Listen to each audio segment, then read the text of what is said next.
오늘은 답설진인 작가님의 법령무병고대선이라는 작품을 소개하겠습니다.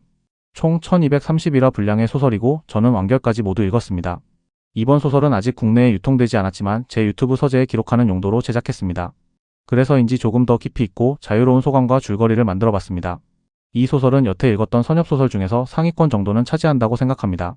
일단 주인공이 퍼프받고 시작하는 능력을 보겠습니다. 주인공 고현의 능력은 풍월보감이라고 하는 손바닥만한 거울입니다. 이 거울에는 고현이 현재 가지고 있는 능력치와 스킬이 기록되어 있고 사람들의 염원을 포인트로 얻어서 스탯을 올릴 수 있습니다. 거울 앞면에는 현재 나이, 수명, 현재 경지, 정통 법술과 비법들을 보여주고 포인트로 스탯을 올릴 수는 없지만 경지 상승이나 훈련과 영약 등을 통해서만 올릴 수 있습니다. 거울 뒷면에는 삼류 잡다한 기술이나 밤기술 같은 별볼일 없는 기술을 보여주는데 이 별볼일 없는 삼류 기술들을 포인트로 점점 진화시키면서 강력한 법술로 만들고 성장합니다. 한마디로 거울 앞면에 있는 기술은 검술 같은 노력형이고 거울 뒷면에는 화염술, 빙화술 같은 포인트로 레벨업시키면 발동시킬 수 있는 기술들입니다. 이런 설정을 통해 성장하는 주인공을 보여주면서 스탯과 비법, 법술들이 재미있게 짜여져 있습니다. 초반에 고현은 남자들의 정력제 녹각산과 여자들의 피부 미용에 좋은 청계단을 만들어서 염원 포인트를 얻습니다. 염원은 마음에 간절히 생각하고 기원한다는 뜻인데 정력제와 피부 미용약을 통해 포인트를 얻으려는 생각이 재밌습니다. 처음에는 남녀 사이의 바밀과 관련된 것만 염원 포인트를 얻다가 소설책과 그림책 같은 걸로 점차 다양하게 염원 포인트를 모읍니다. 이제 주인공의 성격과 전투를 보겠습니다. 고현은 초반 연기 단계였을 때 겁도 많고 주변 고수들의 눈치를 보며 조심스럽게 생존해 나가야 했습니다. 축기 단계에 들어서도 여전히 신중함이 지나쳐 다소 답답하게 느껴질 때도 있었죠. 특히 처음 선협 세계에 떨어졌을 당시 자신이 가진 꽃미남 외모를 적극 활용해 주변 여성들과 관계를 맺으며 어떻게든 살아남으려는 모습은 오히려 현실적으로 다가왔습니다. 하지만 막상 전투할 때는 정말 화끈하게 싸우고 과감한 모습을 보여줘서 마음에 들었습니다. 전투할 때는 짧게 그리고 시원하고 화끈하게 싸우는 주인공은 일검독존이 최고였는데 이 소설도 비슷한 것 같습니다. 이 소설의 주인공은 한 번씩 남들에게 자랑하고 싶고 남이 칭찬해주면 우쭐거리기도 하는 모습이 다른 진중한 선협 주인공들과는 다르면서 인간적이라 생각됩니다. 고현이 축기 단계였을 때 금단급 고수를 처음으로 정면 승부 끝에 쓰러뜨렸던 순간은 그의 인생에서 잊을 수 없는 전환점이었습니다. 검을 짚고 푸른 하늘을 바라보며 세상에 이제 적수는 없다는 듯한 우쭐함에 빠졌고 곁에 아름다운 여인이 있어야 한다는 말까지 꺼내며 온갖 똥폼을 잡는 모습은 당시의 벅찬 기분과 함께 고현 특유의 허세 섞인 성격을 잘 드러내는 장면이었습니다. 주인공 고현은 얼굴 잘생긴 건 둘째치고 자기 감정에 솔직하고 말을 재미있게 해서 주변 사람들에게 인기가 많습니다. 여기서 말을 재미있게 한다는 부분은 번역을 제대로 해야 읽는 독자들도 잘 느낄 수 있습니다. 예를 들어 고현이 어떤 여성과 오랜만에 재회했는데 넌 여전히 그대로구나 라면서 말을 하자 고현이 말하길 아니에요. 전 더 잘생겨졌는데요 하면서 농담을 하는 대화가 있습니다. 이 대화를 보면 고현이 상대방에게 어떤 식으로 재미있게 말을 하면서 호감을 사는지 알 수 있죠. 하지만 번역이 잘 안되면 조금만 달라져도 내용이 어색해지고 국내 유통된 선협소설들 중에 이런 소설들을 많이 봤습니다. 국내 수입된 선협소설들의 고질적인 문제점 중에 하나라고 생각합니다. 이제 줄거리를 살펴보겠습니다. 한 평범한 중년 직장인 고현. 지루한 일상 속에서 특별할 것 없는 하루를 보내던 그가 어느 날 갑작스럽게 이 세계로 전이 됩니다.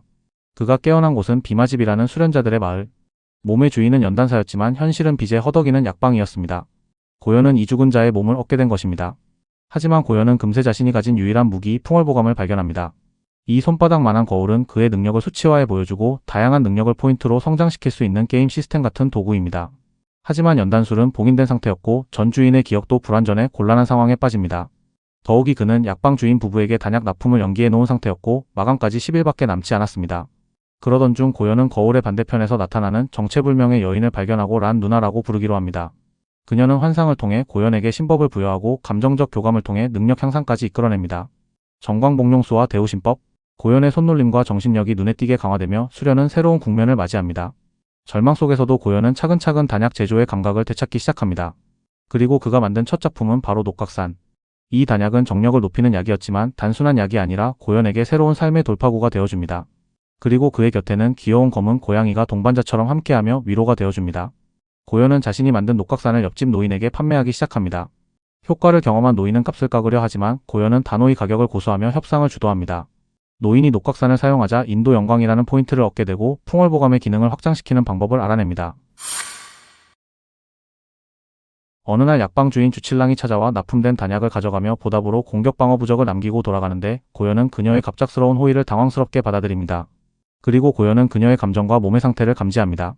원래 몸의 주인과 주칠랑 사이에는 과거 감정 교류가 있었으며 그녀는 금속처럼 단단해진 몸 때문에 감각을 상실한 상태였습니다. 고현은 정광복용수로 그녀의 긴장을 풀어주고 안락함을 선사하며 결국 주칠랑은 고현을 신뢰하고 부적 2장과 함께 큰 호의를 베풉니다. 이 경험을 통해 인도 영광이 무려 32점이나 상승한 것을 확인하고 자신만의 생존 방식에 희망을 갖기 시작합니다. 고현은 풍월보감과 동현진방이라는 잡서의 연계를 통해 미신산 제조법에 주목합니다. 정신을 혼미하게 만드는 이 향약은 비상용 수단으로 매우 유용하다고 판단하고 인도 영광을 투자의 대사급으로 강화합니다. 하지만 핵심 재료인 자토라와가 없자 옆집 노인에게 의뢰할 계획을 세웁니다. 그리고 자신이 직접 시장에 나서기보단 노인을 판매 대행자로 활용하는 방식으로 위험을 줄이고 수익을 도모하려 합니다. 시간이 흘러 옆집 노인이 자토라와를 들고 다시 찾아오고 고현은 경계하며 거래를 시도합니다. 노인과의 갈등 끝에 녹각산 20알을 판매하고 자토라와를 활용해 미신산이라는 수면 유도약을 연단합니다. 이후 옆집 노인에게 불안감을 느끼고 빠른 손놀림이 특징인 정광복용수의 장점을 극대화할 수 있는 무기로 바늘을 선택합니다. 고현은 바늘 무기 비침을 익히기 시작합니다. 실전에서 활용 가능한 위력을 확인하고 마을의 무기점 주인 황영을 방문합니다. 그녀는 고현에게 백매침이라는 일개법기를 추천하고 고현은 영석을 들여 이를 구입합니다. 황영에게 수련 단계에 대한 설명을 듣고 이 세계 수련 구조에 대한 이해를 넓힙니다. 백매침 사용법을 익힌 고현은 녹각산을 판매하고 모은 인도 영광 포인트를 사용해 빠르게 숙련도를 높입니다. 며칠 후 어두운 밤 폭우 속에 옆집 노인이 무단으로 그의 집에 침입합니다. 고현은 백매침으로 대응 준비를 갖추며 긴장합니다. 노인은 고현의 단약을 모조리 챙기려 하면서 고현을 향해 검을 뽑아 공격을 시도합니다. 고현은 부적 금신부 덕분에 1차적인 공격을 막아내고 백매침을 날리면서 반격하지만 예상보다 위력이 부족해 노인을 쓰러뜨리지 못합니다. 이에 비장의 무기인 미신산을 사용하기로 결심합니다. 노인은 미신산에 중독되어 점점 움직임이 둔해지고 결국 고현의 백매침과 염화탄에 의해 큰 부상을 입고 도망칩니다. 고현은 도망치는 노인을 추격하며 백매침을 날리고 이어 염화탄까지 사용하여 마침내 노인을 완전히 제압합니다. 처음으로 사람을 죽인 그는 큰 충격에 빠지고 앞으로 닥칠 후 폭풍을 두려워합니다. 노인을 살해한 고현은 시체를 유기하기 위해 비오는 밤 마당으로 나가 백매침을 회수하고 노인에게 얻은 장검과 영석, 부적 등도 정리하며 치밀하게 상황을 수습합니다. 시체는 숲에 유기하며 집에 돌아온 뒤 정결술로 흔적을 지우고 검은 비늘 내갑의 방어력에 감탄하며 안에 입기로 합니다. 다음날 고현은 전투를 복귀하며 자신의 부족한 채술과 백매침 조종 한계를 반성하고 앞으로는 채술을 더욱 수련하기로 결심합니다. 빠르게 수련하기 위해선 풍월보감을 활용해야 되는데 사람들의 염원을 통해 얻은 인도 영광 포인트가 필요합니다. 정력 강화 녹각산 그리고 미용과 정화 기능의 청계단. 고현은 이 두 단약을 중심으로 연단술 사업을 확장시키고 인도 영광 포인트를 모으기로 합니다. 특히 청계단은 미용, 노화 방지까지 효과가 있어 여성 수사들에게 폭발적인 수요가 있을 것으로 예측합니다. 무기점 주인 황영을 유통 파트너로 손을 잡고 전생의 마케팅 지식을 활용해 브랜드를 구축해갑니다. 입소문은 빠르게 퍼지고 녹각산과 청계단은 비마집을 뒤흔드는 약으로 부상하게 됩니다. 이후 옆집 노인의 침입으로 망가진 집을 화재로 위장하여 소각하고 약방 주인 주갱안에게 손해를 배상하겠다고 나섭니다. 화재 현장을 본 주갱안은 고현을 의심하면서도 인당이 검게 변한 것을 보고 사기에 침범당했음을 지적합니다. 고현은 마을에 부적 판매하는 영부당을 찾아가 주엽을 만나고 치료를 위해 영석 10개를 지불합니다. 주엽은 삼양부를 사용해 사기의 일부를 제거해주지만 잔여 사기가 남았다고 경고합니다. 그때 주엽의 딸인 파란 도포 여인이 등장하며 고현을 유심히 바라보고 고현은 그녀의 정체에 의문을 가집니다. 고현은 사기를 완전히 제거하기 위해 순양법수를 배우고자 하며 주엽에게 교육을 부탁합니다. 이후 불탄 집을 수리할 때까지 주엽의 집 동쪽 행랑채에 머물게 됩니다. 밤중 주옥령이 몰래 방문하여 다정한 분위기가 흐르고 고현은 원래 몸의 주인과 두 사람의 관계가 썸 타는 사이였다는 사실을 깨닫습니다. 주옥령은 고현에게 호의적으로 다가오며 위험을 걱정해 고급 부적인 육양부까지 선물합니다. 주옥령의 솔직하고 애정 어린 행동은 고현에게 순수한 감정을 느끼게 하고 고현은 풍월보감을 통해 인도 영광을 크게 축적합니다. 다음날 아침 식사 후 주엽은 고현에게 진양창이라는 법수를 녹각산과 맞바꾸자고 제안합니다. 고현은 녹각산의 시장성을 적극 설명하며 주엽과의 협상을 유리하게 이끌고 녹각산 독점 판매권과 진양창 전수를 맞바꾸는 데 성공합니다. 풍월보감을 통해 진양창을 숙련, 통달, 전문가 단계까지 빠르게 끌어올린 고현은 감각 능력의 향상과 함께 정신력을 공격하는 능력을 얻게 됩니다. 이를 통해 사기를 제거하고 안정을 되찾습니다. 며칠이 지난 후 고현은 수리된 자신의 집으로 돌아가고 다시 단약 작업을 준비합니다. 검은 고양이가 다시 찾아오지만 여전히 경계하는 모습을 보이며 고현은 사기가 아직 완전히 사라지지 않았음을 깨닫습니다. 그날 밤 사령이 침입하고 주옥령이 준 부적 덕분에 위기를 모면했지만 사령의 정체가 죽은 옆집 노인인 걸 알게 됩니다. 고현은 다시 등장할 사령을 대비하기 위해 수련을 높이기로 합니다. 다음날 주칠랑에게 신체 수련의 중요성을 조언받고 연기 2층에 필요한 금골 단련이 부족하다는 충고를 듣습니다. 그녀는 철룡수라는 신체 단련법과 용골단이라는 강력한 단약을 전수하며 고현을 지도합니다. 고현은 철룡수의 혹독한 수련에 고통을 느끼면서도 이를 악물고 훈련합니다. 주칠랑은 단단한 몸 때문에 감각을 잃고 있지만 고현의 안마 덕분에 다시 감각을 회복하고 있다고 고백하며 둘의 관계는 점점 깊어집니다. 고현의 진양창은 꾸준한 수련을 통해 대가 수준으로 상승하고 신식의 강화를 통해 감각과 반응 속도가 비약적으로 향상됩니다. 풍월보감에 기록된 수명도 증가하면서 영혼을 공격할 수 있는 진양창의 진정한 효용을 실감한 고현은 사령과의 결전을 준비합니다. 진양창을 응축하며 수련에 몰입하던 중 사령이 조용히 방에 침입합니다. 옆집 노인의 사령이 등장하자 고현은 진양창을 즉시 발사해 사령을 강타합니다. 사령은 고통 속의 검은 안개처럼 흩어지며 도주하고 고현은 육양부 부적의 발동 시간이 길다는 사실을 깨닫고 아쉬움을 느낍니다. 그럼에도 불구하고 사령의 약점을 파악하고 자신감을 회복했고 인도 영광을 통해 진양창을 종사 단계로 끌어올릴 계획을 세웁니다. 고현은 정광복룡수를 대사급으로 승급시켜 손놀림과 반응 속도를 크게 향상시킵니다. 검술, 법술, 반사, 신경 모든 면에서 비약적인 성장을 이룬 그는 검 한 자루로 나무 조각을 정밀하게 베어내며 전반적인 전투력이 상승합니다. 수련에 몰두하던 고현은 주칠낭에게서 약방 주인 주갱안이 청계당과 녹각산 판매에 고현을 의심하고 있다는 사실을 듣습니다. 주칠낭은 고현에게 주갱안을 없애는 것이 해결책이라 조언하지만 고현은 살인에 대한 심리적 저항으로 갈등합니다. 그리고 청계당과 녹각산 판매 덕분에 인도 영광이 크게 증가했고 이를 통해 진양창을 종사급으로 승격시킵니다. 점점 강해지는 자신감을 바탕으로 고현은 새로운 국면에 대비하기 시작합니다. 며칠 후 주칠낭이 방문해 주갱안이 고현이 청계당과 녹각산의 제조자임을 알아냈다고 전합니다. 주갱안은 고현에게 찾아와 100년 계약을 제안하며 사실상 노예처럼 부리려 하고 주칠낭은 이를 막기 위해 고현에게 결단을 촉구합니다. 참다 못한 고현은 미신상과 진양창, 정광복룡수를 이용해 주갱안을 제압하고 주칠낭과 함께 그의 무장과 소지품을 모두 회수합니다. 자신감을 얻은 고현은 도망친 사령을 유인하고 기다립니다. 이어서 사령이 등장하고 고현은 곧바로 진양창을 연속으로 3번 시전에 사령을 처치하는 데 성공합니다. 모든 일이 마무리된 후 고현은 주갱안 사건을 자연스러운 사령의 습격으로 위장하고 은밀히 귀가합니다. 이후 주칠낭은 고현의 수련에 도움이 될 호열단을 구해주겠다고 약속하고 고현에게 주갱안이 숨겨놓았던 수납주머니를 선물합니다. 고현은 신식으로 수납주머니를 정련하며 새로운 법기 사용에 큰 만족을 느낍니다. 그리고 드디어 영기 3층에 도달하며 수련의 성과를 실감합니다. 주칠낭과 함께 지내는 시간 속에서 고현은 그녀가 더욱 온화해지고 여성스러워졌음을 느낍니다. 깊은 신뢰를 쌓은 두 사람은 함께 등사산으로 실전 수련을 떠날 준비를 하고 고현의 집은 주칠낭의 친척 동생 대우에게 맡깁니다. 산속에 들어선 고현은 자연의 아름다움에 감탄하지만 이내 일개 요괴 철배창랑과 마주하게 됩니다. 주칠낭의 지도로 요괴와 마주하고 처음에는 긴장했지만 정광복룡수와 참석검으로 늑대의 목에 깊은 상처를 입혀 죽이는 데 성공합니다. 요괴가 남긴 사체는 상당한 가치가 있었기에 고현은 처음으로 사냥이 돈이 된다는 사실에 눈을 뜨게 됩니다. 고현과 주칠낭은 요괴를 탐색하다 산속 산수 무리인 적사방과 마주칩니다. 산수들은 위협하며 다가오고 긴장감이 감도는 상황에서 주칠낭은 냉정하게 대응합니다. 주칠낭은 청목내광창으로 3명의 산수를 순식간에 제거하고 마지막 남은 자는 비굴하게 목숨을 구걸합니다. 고현은 이 상황을 통해 수련자 세계의 냉혹함과 주칠낭의 연기 8층 무력에 다시금 감탄하게 됩니다. 주칠낭은 항복을 구걸하는 적사방 수련자를 고현에게 넘기며 직접 처리해보라고 합니다. 고현은 망설였지만 수련자가 몰래 기습을 시도하자 결국 청풍검법으로 그의 목을 베고 죽입니다. 주칠낭은 그의 빠른 검술을 칭찬하며 전투에서는 망설임이 곧 죽음이라 경고합니다. 이후 고현은 주칠낭과 함께 매일 등사산을 오가며 눈에 띄는 성장을 이룹니다. 주칠낭은 적사방의 존재를 경계하며 앞으로도 위험한 상황이 생길 수도 있다고 합니다. 어느덧 겨울이 다가오고 폭설로 인해 산속 수련자들이 마을로 몰려들고 위험이 커지자 고현은 안전한 큰 길 근처로 이사를 결심합니다. 주칠낭의 도움으로 안전한 집으로 이사하게 되며 대우가 이사 준비를 도와줍니다. 어느 날 고현은 외출하자마자 거리에서 수련자들 간의 격렬한 전투를 목격합니다. 싸움의 중심에는 푸른빛 검을 휘두르는 강력한 여성이 있었고 그녀의 압도적인 무력에 상대편은 붕괴합니다. 잔혹한 검술로 적을 단숨에 베어버린 여인은 적사방 소속의 요청상이었으며 그녀의 살기와 무자비함은 고현에게 깊은 인상을 남깁니다. 마을의 치안에 불안감을 느낀 고현은 수련에 집중합니다.